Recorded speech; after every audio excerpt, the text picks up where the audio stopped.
Hello, everyone, and welcome to all the books I read in January. I read a total of 9 books, I think. Honestly, it was kind of a rocky start to the year. Usually I start off the year like up and running. I'm ready to read all the things and I'm just really enamored and I just want to read.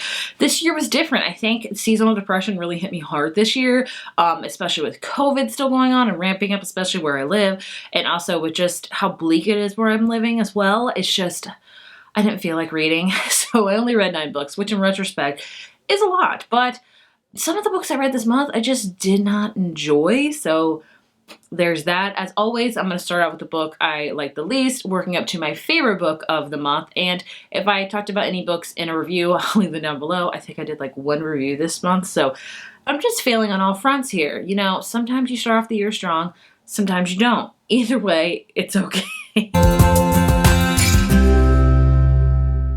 The first book I want to talk about is If I Disappear by Eliza Jane Bergier. So I was really excited for this book. It was in my most anticipated books of the year. And I love a good mystery thriller where it's like has a podcast centered around it. This one just let me down so immensely much. I gave it a 3. Overall, I might put it to like a 2. I don't know. I still have to think about it. So this book is all about a character named Sarah, and she has been through a lot. She's had a failed marriage. She has also had a miscarriage. There's trigger warnings for that. So she's just feeling really just not happy. And she really finds joy in listening to this one true crime podcast run by this girl named Rachel. She just really loves it, and she knows it's preparing her for something. And then one day she learns that the podcast host, Rachel, actually goes missing. So Sarah knows that she is meant to find her. Like, this has been while she's listened to her podcast, she just knows that this is her sole purpose. So she like drops everything and she goes to where Rachel lives, which is like in this really like big ranch, like up in the mountains in the middle of like nowhere, like no cell reception, no nothing. And she like disguises herself and gets a job at Rachel's parents' like ranch and starts to try to figure out things. And that's kind of what the book is about. Overall, I thought it was boring. I really didn't like the setting. There wasn't a lot happening. The ending was really good though. I think I did enjoy the ending. The ending is one that's going to slap you in the face. So I did like that. But other than that, I just didn't enjoy it. I didn't have a good time. You know, I don't know. It's with me, I either really love a mystery thriller or I don't like it. There's no in between for me. Usually I'm not one to be like, it was okay. I didn't enjoy this one. I don't know. I could be alone. I haven't read a ton of reviews on it, so if you liked it or not, let me know. But sadly, I didn't really enjoy it. Next is an ebook that I read, which is called Much Ado About You by Samantha Young. This is about a character named Evie who lives in Chicago. And again, like our last character, she's just kind of at a crossroads in her life where she's not happy at all. And somehow she gets the whim to like move to England. And so she goes to England and goes to this really small town in England. And she gets a job at this like bookstore where she can actually live and also run the bookstore. Like, it's a dream come true, really. It's like a store called Much Ado About Books too. And there she falls in love with the village. She also really falls in like with this rugged farmer named Roan, and it was cute. It wasn't my favorite romance. I liked the character Evie, but also didn't like her. She would be in everybody's business all the time. She would try to fix situations, and ultimately she was doing ultimately she was doing good. She would try to help somebody, but I just felt she meddled too much in people's lives. But yet when something like with romance books, I feel like there's always like, you get your romance and then you get one big confrontation and that kind of really breaks things up and then things get back together. You know, it's kind of the generic formula. It's okay. I love romance, so I don't hate it. But this one in particular, the big blowout, I was like, this is so overly dramatic. It was blown up way out of proportion. I just didn't enjoy it. So I would give this a 3. If you like love romance, love books about bookstores, definitely check it out. But it wasn't one of my favorite romances I've ever read. I will say that. Next up is another ebook I read. It's called It's Kind of a Cheesy Love Story by Lauren Morale. This is a YA contemporary. I read this one because I was feeling slumpish and I had my neck out and I was like, let me just read a YA contemporary to get me out of the funk. And those always work for me. So this one is about this girl named Beck who was literally born in like a pizza place. Like, her mom went in there to have dinner one night and what do you know? She's in the pizza bathroom giving birth to a baby. So she's known as always the pizza girl. And she goes there every year, gets her picture taken. And now she's 16, 17, and she needs a job. And so she gets a job at this pizza place. And it's all about her working at this pizza place while also trying to, you know, meet new friends, her coworkers, because they're much more geekier and she's much more cool. And so she's got two different friend groups and she feels like she has to be two different people. Like she can be herself, the geeky self with her coworkers, but she has to be somebody completely different when she's with her real friends. So the whole book is about her trying to figure out like who she is and to embrace the real her, to embrace the geekiness. I could understand because I felt that way a lot in high school, but it was cute. It was a typical YA contemporary book. I would give it a 3. I like the fact that it was told in a pizza place because who doesn't love pizza? But I mean, it was just what I needed at the time. Those are like books that I will read to get me out of a slump, a surefire way too. So at 3, it was solid. It was cute. There's nothing more I could say about it. Next up is an adult romance, Shipped by Angie Hockman. This is about a character, Henley, who works as like a cruise marketing director for this really, really small cruise line. And she's up for a promotion and she really wants it, but it's up with her and this other guy named Graham that she works with who lives in another state. He like kind of teleworks and they loathe each other pretty much. And so the promotion's up and their boss decides, hey, you know, why are you guys going to get this promotion if you've never even been on one of our really small cruises? Like it's a really small cruise. So they both go on this cruise to the Galapagos Islands. And of course things happen. It's a typical hate to love romance that I really enjoyed. I would give it, I'm bringing half stars back this year because rules are being thrown out the window apparently. I would give it a 3.5. It was cute. It's definitely a great summer read, obviously. You know, it's about the Galapagos Islands and them going on all these different like destinations and things like that. It was cute.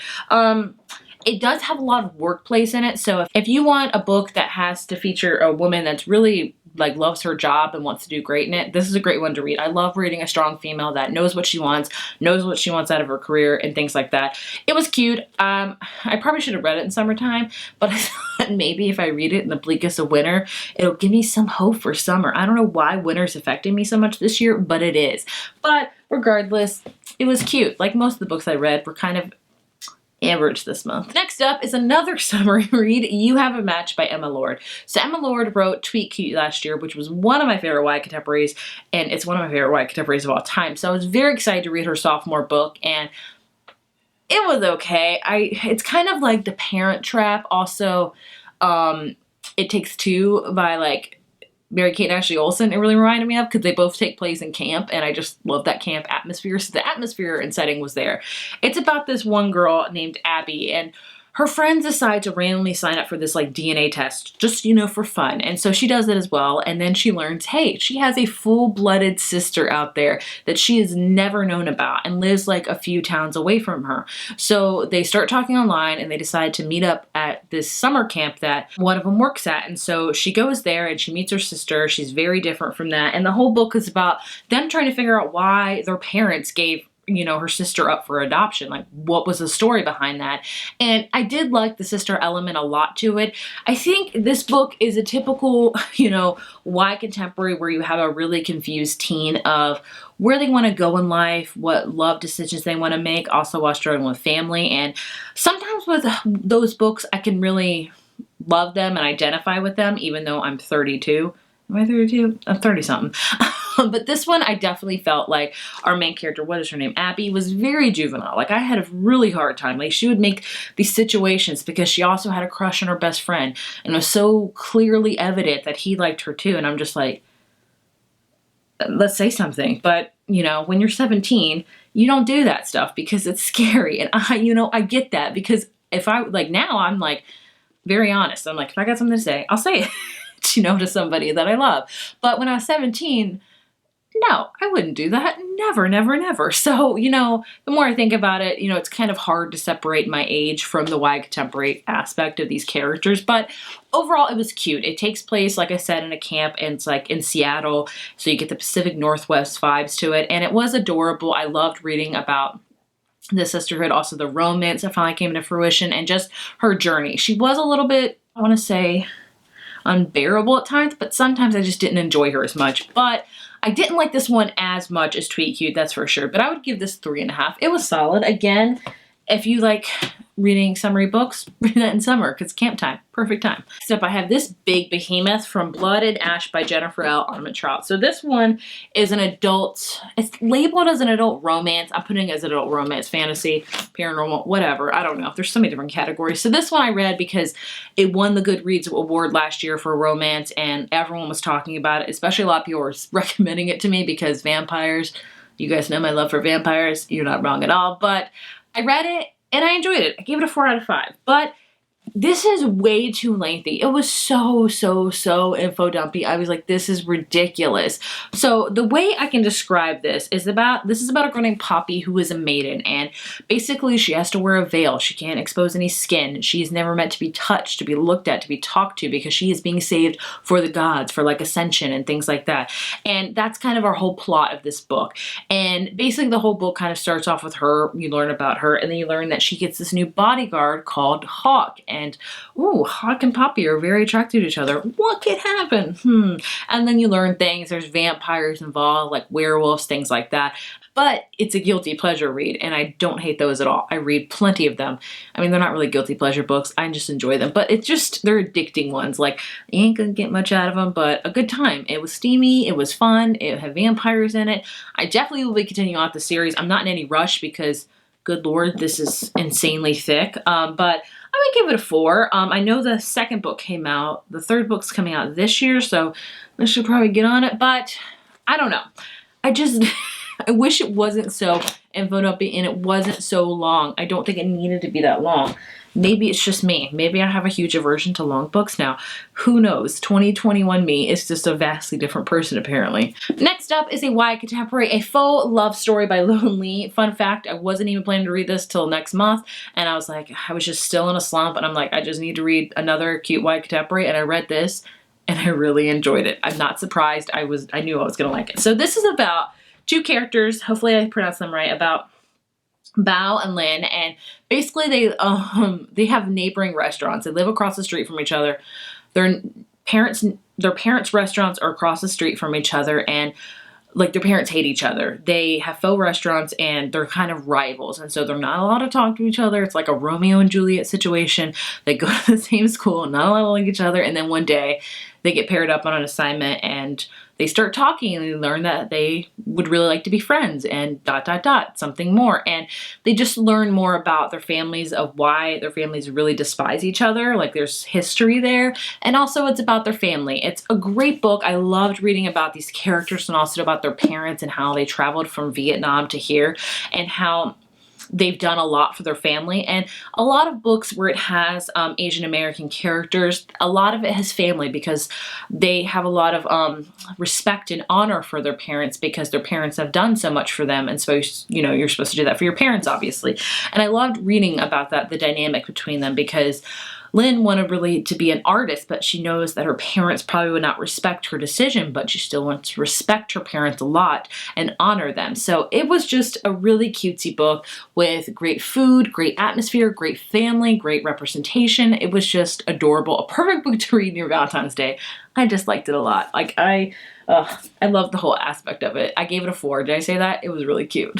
Another book I was supposed to read in February, I just decided to break all the rules this month, was The Dating Plan by Sarah Desai. So this is the companion / sequel novel to The Marriage Game, which I read last year. I will say I like this one a lot more. So this book follows a character named Daisy who is very, very smart. She's like this, what is she exactly? She's a software engineer and she loves Marvel and like DC Comics and all that stuff. And basically her company is about to go under. She works at this company called Organic Care, and she really likes her coworkers and wants to do right by them.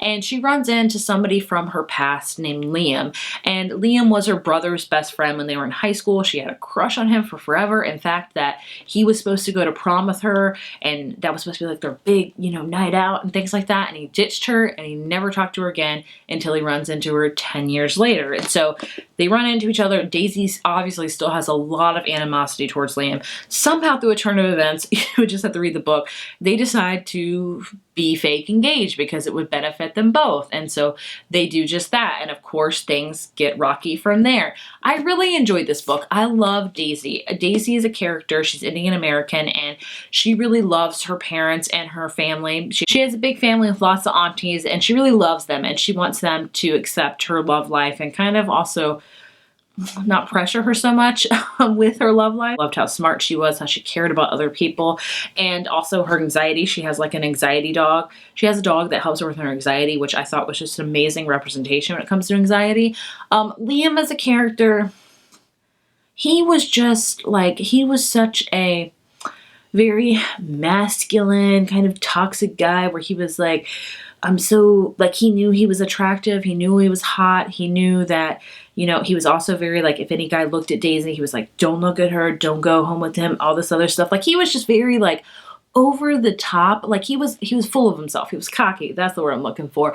And it got to the point where I was just like, get over yourself. Like, I don't think you're that great. But I really like Daisy and him together, and I think he did kind of mellow out, but he's still, I think, always going to have that cocky demeanor. Ugh, I don't know. But overall, it was super cute. I really enjoyed it. It was steamy. I love the family aspect of it. I love the romance, and it was just adorable. I did like this one more than The Marriage Game, which is why I'm giving this a 4 out of 5, and I really love the writing. My favorite book of the month was actually an e-read, and that is The X Talk by Rachel Lynn Solomon. You guys know how much I love her. She's written like 3 YA contemporary books that I love and adore, and this is her first foray into romance. And so this one is all about these 2 characters named Dominic and Shay. They work at NPR in Seattle, and their station's not doing so good. And so Shay pitches out this idea for a new radio show podcast called The X Talk, where you have 2 exes, and they just literally talk about their relationship and give relationship advice and things like that.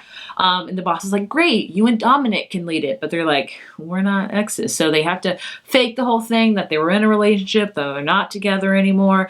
And it's kind of all about that. Also loathe each other. So it's another hate to love romance, my favorite trope of all time. Who's surprised there? And it was just adorable. I love the NPR fact, the podcast element. I love that. I love the setting of the book. I love the steaminess of it. I love the hate to love romance.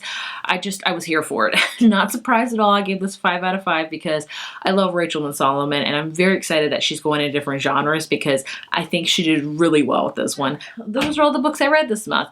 Here's to hoping February will be a little bit brighter, even though February is so bleak. I'm just not even looking forward to it whatsoever, but here's to hoping. I would love to know if you read any of these books or what you read this month.